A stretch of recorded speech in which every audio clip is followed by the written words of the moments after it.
In this video, I'm going to show you how to cancel your Bitcoin mining subscription. So first of all, you need to tap on this icon to open up your device settings. Once you're on the settings screen, you need to tap on your Apple ID at the top of the screen.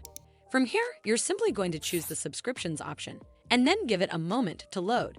Over here, you'll then get a list of all of your active subscriptions, and underneath that are your expired ones as well. And you'll also see dates for when that next payment is due to be taken from your account.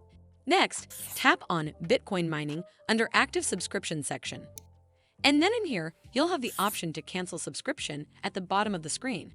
Simply tap on it and a pop-up will come up that reads confirm cancellation.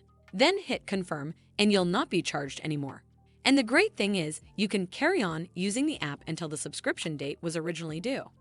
Also, deleting the Bitcoin mining app or your Bitcoin mining account will not cancel your subscription, and subscriptions renew automatically unless you cancel your subscription manually on your own. Well, that's all for this video. I hope you found this video helpful, and if you did, make sure you give it a thumbs up to see more videos like this, and don't forget to hit that subscribe button. We'll see you in the next one.